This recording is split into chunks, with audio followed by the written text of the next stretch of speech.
이곳은 독일의 푸드뱅크, 사람들이 길게 줄을 서서 무료 식료품을 배급받습니다. 여기는 스웨덴의 무료 급식소인데 여기서는 연금으로는 끼니를 챙기기 어려운 노인들에게 공짜 식사를 제공합니다. 여기 그리고 여기는 영국에 있는 푸드뱅크들, 역시 공짜로 식료품과 음식을 챙겨주는 곳입니다. 요즘 유럽에서는 중산층이 급식소와 푸드뱅크에 줄을 서는 일이 흔한데요. 이유는 바로 치솟는 물가, 인플레이션 때문입니다.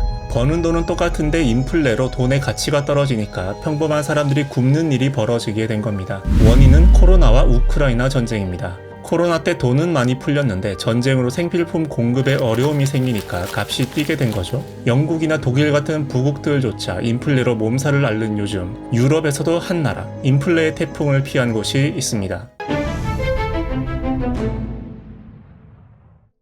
바로 롤렉스와 네슬레, 토블론과 오메가의 나라 스위스입니다. 스위스는 인구 870만 명에 크기는 남한 면적의 절반에도 못 미치는 소국이지만 전세계 최상위권의 부자 나라입니다. 스위스가 부자가 된 비결은 무역입니다. 근데 이건 한편으로 약점이기도 하죠. 스위스는 각종 기계류와 의약품, 시계 같은 럭셔리 제품을 수출해서 많은 돈을 벌지만 그만큼 많은 양의 원자재와 식품류를 수입하고 그래서 무역 의존도가 100%를 넘어설 만큼 높습니다. 우리나라도 그렇지만 이렇게 무역 의존도가 높은 나라는 세계 시장 변동에 취약할 수밖에 없습니다. 우크라 전쟁으로 세계 공급망이 엉망이 되고 이웃 나라에선 인플레로 사람들이 푸드뱅크 앞에 줄을 서는데 무역 의존도가 이렇게 높은 작은 나라 스위스가 타격이 없다는 게 가능한 일일까요? 놀랍게도 가능한 일이었습니다. 2022년 스위스의 인플레는 3.5%로 유로존의 3분의 1에 불과했습니다. 보세요. 인플레 곡선이 유로존이나 영국 저 아래 있죠? 2021년에도 마찬가지였습니다. 식품과 에너지 가격 차이는 더욱 큽니다. 2022년 12월 기준으로 식료품 가격은 미국에서 11.9%, 영국에서 16.9%, 독일에서는 19.8%가 급등했는데 스위스는 4%밖에 오르지 않았습니다.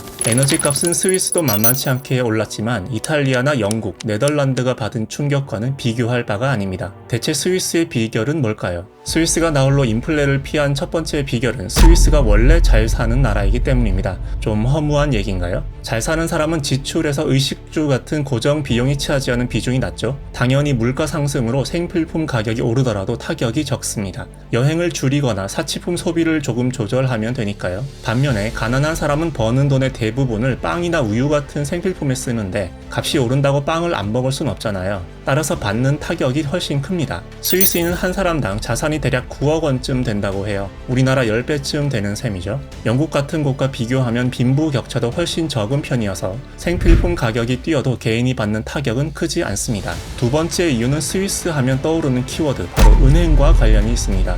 스위스의 강력한 은행과 통화 시스템이 스위스 프랑을 안전자산으로 만들고 이 스위스 프랑이 인플레에 대한 보호막이 되어줬다는 겁니다. 스위스 프랑이 왜 강한지는 잠시 뒤에 설명하기로 하고 위기가 닥치면 사람들은 안전자산을 찾고 따라서 안전자산인 스위스 프랑의 가치는 이렇게 올라가죠.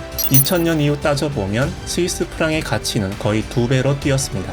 화폐 가치가 올라가면 어떤 일이 벌어질까요? 수입품 가격은 내려가고 수출품 가격은 올라갑니다.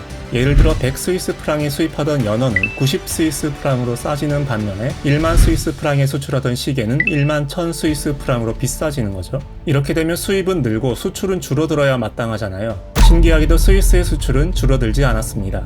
스위스가 파는 롤렉스나 파텍 필립 같은 걸 사는 부자들은 애당초 가격에 신경을 쓰는 사람들이 아니었거든요. 덕분에 스위스의 수출은 유지되고 저렴해진 수입품 덕에 물가는 크게 오르지 않을 수 있었던 겁니다. 다시 돌아가서 그렇다면 스위스 프랑은 왜 강할까요? 한마디로 말해서 스위스 프랑은 금이나 부동산, 금융자산 같은 대체품으로 가치가 방어되는 화폐이기 때문입니다. 유럽 중앙은행의 경우에 100유로를 찍으면 이중 17유로를 금이나 주식을 사는 데 씁니다. 발행 화폐의 17%를 유로화 가치가 떨어질 때를 대비해 투자하는 거죠. 스위스에서는 이 비율이 무려 91.5%나 됩니다. 100 스위스 프랑을 찍어서 이중 91.5유로를 금이나 주식, 달러 같은 걸 사는데 쓴다는 뜻입니다. 그러니까 돈을 계속 찍어내는 스위스 국립은행이 보유한 자산은 정말 어마어마하겠죠. 만약 스위스 프랑의 가치가 하락하면 스위스는 이 자산을 팔아서 환율을 방어하게 됩니다. 원래 부자인데다가 화폐도 강하고 여기까진 알겠는데 그래도 석유 한 방울 안 나는 나라에서 기름값이 뛰면 인플레를 막을 방법이 없는 것도 사실입니다. 하지만 뜻밖의 여기에도 스위스의 무기가 숨겨져 있습니다. 바로 알프스입니다.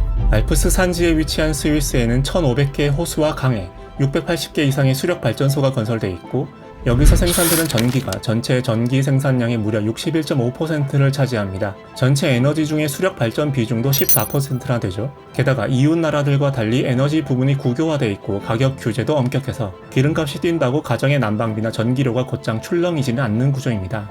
가격 상승의 충격을 정부가 흡수하는 겁니다. 스위스는 이외에도 주거 비용과 교통비, 필수 식료품 가격을 국가가 규제한다고 해요. 규제를 받는 품목 비율이 EU 평균보다 훨씬 높죠. 우유나 유제품 같은 농산품에도 보조금이 많아서 스위스인들 식탁에는 국산품이 많이 오르고 그만큼 국제 식량 가격에 덜 휘둘립니다. 그리고 이건 인플레와 무관한 얘기지만 스위스는 우리가 아는 것보다 훨씬 독특한 나라입니다. 스위스는 칸톤이라고 불리는 26개의 독립적인 주로 구성된 사실상 전 세계 유일의 연방제 국가로 대통령이 없고 연방의회가 뽑은 7명이 매년 돌아가면서 대표를 맡습니다. 4개월에 한 번씩 주민투표로 중요한 일은 결정하고 18살에서 30살 사이 모든 시민이 1년에 한 달간 군 복무를 해야 합니다. 세금은 엄청 낮은데 국가 규제 역시 엄청 강한 우리 눈에는 모순된 것들이 결합된 나라입니다. 그런 독특한 사회 구조가 결과적으로는 위기에 강한 스위스의 경제 시스템을 만들고 지금처럼 튼튼하게 유지하고 있는 것이겠죠. 근데요, 얼마 전 스위스로부터 다소 충격적인 소식이 들려왔습니다. 스위스 2대 은행인 크레딧 스위스가 투자 실패로 붕괴 위기에 빠졌고 결국 UBS에 합병된다는 소식이었습니다. 세계 금융계가 걱정스러운 눈으로 쳐다보는 상황인데요. 그 와중에도 스위스 프랑은 굳건히 가치를 지키고 있습니다. 위기 때마다 보란듯 위기를 이겨낸 스위스. 이번에도 스위스의 저력을 보여줄까요?